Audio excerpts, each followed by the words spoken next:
गंगा की बोट यात्रा के बाद हमारी बोट यात्रा अब कोसी में शुरू हो रही है। कोसी की ये बोट यात्रा हम बीरपुर से शुरू कर रहे हैं, जो कि कुर्सेला तक जाएगी। नेपाल में जिसे सप्त कोशी कहा जाता है, वो बिहार के बीरपुर तक आते आते जो बिहार और नेपाल का बॉर्डर है, वहाँ ये कोसी में तब्दील हो जाती है। हम पिपराही गांव में हैं। ये वो जगह है जहां भारत में घुसते ही कोसी पहली हिट करती है। आपन बिहार बा जनक के आंगनवा, जहाँ बहे सोन नदी को, जहाँ बहे सोन नदी कोशी बलनवा। आपन बिहार बा जनक के आंगनवा, आपन बिहार बा जनक के आंगनवा। गंगा में सुंदर सुंदर घाट दिखते हैं, लेकिन कोसी में कोई घाट नहीं मिलता। वजह यह है कि कोसी अपने चरित्र में इतना बदलती है, अपना रास्ता इतना बदलती है कि लोग अगर आज एक छोर पर होते हैं तो शायद कल उन्हें दूसरे छोर पर जाना होता है। बिहार और नेपाल की सीमा में जहां कोसी घुसती है, वहां त्रासदी ही त्रासदी दिखाई देती है। ये इलाका सबसे पिछड़ा इलाका है, लेकिन यहाँ कोसी में हम इस बार जानेंगे कि इस पिछड़े इलाके में लोगों की समस्याएं क्या हैं। पटना राजधानी भई गंगा के किनारवा, कोशी और भागलपुर तिरहुत मंडलवा। पटना राजधानी भई गंगा के किनारवा, कोशी और भागलपुर तिरहुत मंडलवा। पुन पुन के नोक झोंक पुन के नोक झोंक फल्गु की धरवा। आपन बिहार बा जनक के आंगनवा, आपन बिहार। कोसी की इस बोट यात्रा की शुरुआत हम कर रहे हैं बीरपुर के पिपराही गांव से। पिपराही गांव भारत नेपाल सीमा से तकरीबन 10 किलोमीटर अंदर है, जहां कोसी की पहली धारा यहां हिट करती है। ये पूरा का पूरा भव्य कोसी हमारे पीछे दिखाई दे रहा है, और ये कोसी की यात्रा 210 किलोमीटर की होगी, जो इस पिपराही गांव से कुर्सेला तक जाएगी, जहां कोसी नदी गंगा में समाहित होती है। हम बात करते हैं लोगों से जो इस बीरपुर में जमा है, अपनी समस्याएं बताएंगे और अपना मिजाज पॉलिटिकल बताएंगे। ये बताइए कि क्या सबसे बड़ी समस्या है जो सबसे ज्यादा आप लोग इस इलाके में जूझते हैं? यहाँ हम लोग कोसी में तो जन्म लिए हैं, पले भी हैं, और हम तो गतवा भी हम लोग का यही होगा। हम लोग का जितना सारा जमीन जायदाद था सभी कोसी में कट चुका है। इतना नहीं, कुछ खड़ी भी टापू के रूप में हुआ करता था, वो अभी कोसी महारानी के गोद में चली गई है। हम लोग पलायन करने के लिए दिल्ली, पंजाब, हरियाणा जाते हैं, जहाँ से हम लोग का बाल बच्चा का गुजर बसर होता है। पुनः हम लोग को जो एक रिलीफ के रूप में भी दिया जाता था, जो क्षतिपूर्ति हुआ करता था, वो अभी फिलहाल 10 वर्षों से बंद है, कहीं कुछ नहीं दिया जाता है। लोग यहाँ किसी तरह जी लेते हैं अपनी पैतृक संपत्ति पे, और भी लोग हैं। ये बताइए कि सबसे बड़ी समस्या यहाँ पर आप लोगों को क्या आती है रोजमर्रा में? रोज तो सर यही है, कोसी तो काफी दिनों से अगले कितने वर्ष से बह रहे हैं, फिर भी हम लोग इस बांध के तटबंध के उस साइड रहते हैं, लेकिन कोसी दिन प्रतिदिन हम लोग के नजदीक पहुँचते जाते हैं। जब सुखाड़ समय रहता है तो इस पर कोई कोसी प्रोजेक्ट की तरफ से कारोबार नहीं होते हैं। जब पूरा पानी भर जाते हैं नदी में, उसके बाद कुछ आए काम कर दिए, पूरा दबा हो गया। अभी भी इस साल भी इस साइड काफी जमीन कट चुके हैं, जो में हम लोग फसल लगाते थे। जमीन कटाव में चला जाता है, बस्ती के बस्ती इस कोसी में समाहित हो जाते हैं। आप बताएंगे कि आप लोगों को हर साल उजड़ना पड़ता है इस इलाके से, तो आखिर रहते कैसे हैं आप? थोड़ा सा कुछ बगल में हम लोगों को जमीन है, उसी में झोपड़ी बना करके मजदूरी करके दिन गुजारते हैं, और सरकार की तरफ से हम लोगों को कोई सहायता नहीं मिल रहा है। 1962 ईस्वी में नेहरू जी कह गए थे जो जमीन का हम लोग मुआवजा देंगे, जमीन को सुरक्षित करेंगे। अभी तक कोई नेता उसको देखने वाले नहीं हुए हैं। न हम लोगों को कोई मदद मिल रहा, न पढ़ाई में कोई मदद, न कोई रिलीफ, न कोई मुआवजा, कुछ नहीं मिल रहा।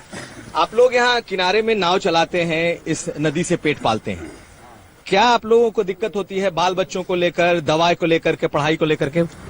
दिक्कत वही होते है ना, जो रोजी रोटी करते हैं नहीं घटता है, तो काम रोजी नहीं होता, नाव चलाता है, कभी लकड़ी भेटता है तो भेटता, नहीं तो वैसा ही आता है जाता ये है। घर आप लोगों का हर साल टूटता बनता रहता है क्या? हाँ, टूटता बनता रहता है। और कोसी खेतता है, काट कूट गए, यहाँ से वहाँ, वहाँ से वहाँ घर टिकरा बनाते हैं। आप लोग बताइए, आप लोग यंग लड़के हैं, जवान लोग हैं, आप लोगों को लगता है कि कोसी के किनारे आप लोग जो रहते हैं, आप लोग को भविष्य दिखता है यहाँ?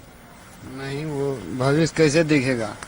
यहाँ जब बाढ़ आता है तो अब की बार कहीं घर यहाँ बना दिया तो कहीं घर दूसरे बरस वहाँ बनाने पड़ता है। ऐसे में 10 बार उल्टारी हो जाता है। कोई बीमार पड़ जाए या बच्चों को पढ़ाई लिखाई आप लोग कैसे कराते हैं? ऐसे मजदूरी करके करते हैं। पढ़ते हैं यहाँ जमीन जगह जो है वो पानी में बह रहा है, उसका भी पूरा मलगुजारी ले रहा है। हम लोग को कोई तरह का सरकार से सुविधा नहीं मिल रहा है। सड़क, बिजली, शिक्षा, सब में दिक्कत है, सब में परेशानी है। किसी तरह गुजारा करते हैं लोग इस कोसी नदी के गोद में बसकर, और यही इस कोसी की त्रासदी है। समस्याएं यहाँ पर क्या क्या हैं जिससे रूबरू होते हैं, क्योंकि हमें तो यहाँ कुछ दिखाई नहीं दे रहा। कोसी की मुख्य समस्या है कि तटबंध के अंदर सैकड़ों गांव हैं जहां के लोगों को आने जाने में, खासकर बाढ़ के दिनों में काफी दिक्कत होती है। उन्हें उजड़ना पड़ता है। एक नमक से लेकर दवा तक के लिए काफी परेशानी झेलनी पड़ती है। नमक का कीमत अगर 10 रुपया होता है तो उसको लाने में उसको 50 रुपए की कीमत चुकानी पड़ती है। दवा के चलते यहाँ के मरीज मरते हैं और उजड़ना और बसना यहाँ के लोगों की नियति बन चुकी है। आप बताएंगे कि आखिर इतनी परेशानी है तो लोग जीते कैसे? जीने के लिए तो किसी तरह लोग जी लेते हैं, बस यही समझिए इस क्षेत्र की जनता। अन्हारी घर में रात बितेलो, टुटली मड़ैया में हम सब रहला, अपना तू सब महल में सुतला, अपना तू सब महल में सुतला, रखला न कनियोटा ध्यान, रखला न कनियोटा ध्यान। नेता भैया हो तोरे परदेश के गुमान, नेता भैया हो तोरे परदेश के गुमान। परती परिकथा उनकी जो सबसे कह सकते हैं कि प्रसिद्ध पुस्तक है, कोसी पर लिखी हुई, उसमें लोगों की एक एक त्रासदियां दर्ज हैं। आप लोग बताइए कि यहाँ पर समस्याओं को लेकर के, क्योंकि आप लग रहा है राजनीति से जुड़े हैं, आप लोगों का के वादे कितने जमीन पर उतरते हैं? यहाँ तो आजादी के बाद से ही कोसी को बांधने के साथ साथ कोसी के सुदृढ़ीकरण की बात होती रही है। प्रत्येक साल एंटी इरोजन के नाम पर करोड़ों का बंदरबाट होता है। आप बताइए कि यहाँ पे इतनी जो आबादी रहती है, चारों तरफ महिलाएं हैं, पुरुष हैं, कितनी समस्या आप लोग को लगता है कि इस इलाके में? यहाँ सारी समस्याएं जुड़ी हुई हैं। कोई ऐसी समस्या नहीं है जो हम कह सकते हैं कि पर्सनल एक समस्या है। शिक्षा को लेके, स्वास्थ्य को लेकर के, बच्चे पढ़ने के लिए कोसों दूर जाते हैं, कभी समय पर नहीं आ पाते, रास्ते में पानी से नाव से जाना पड़ता है या पैदल चलना पड़ता है। 125 करोड़ भारतवासी, 125 करोड़ भारतवासी, लगने तो हर पीछा जान, लगने तो हर पीछा प्राण। नेता भैया हो तोरे परदेश के गुमान, नेता भैया हो तोरे परदेश के गुमान। आखिर कोसी के इन किनारों पर क्या है राजनीतिक मिजाज? जहां से कोसी नदी बिहार में घुसती है वहां पर अब वोट भी होने हैं। हम लोगों से पूछते हैं कि राजनीति यहां किस करवट बैठेगी।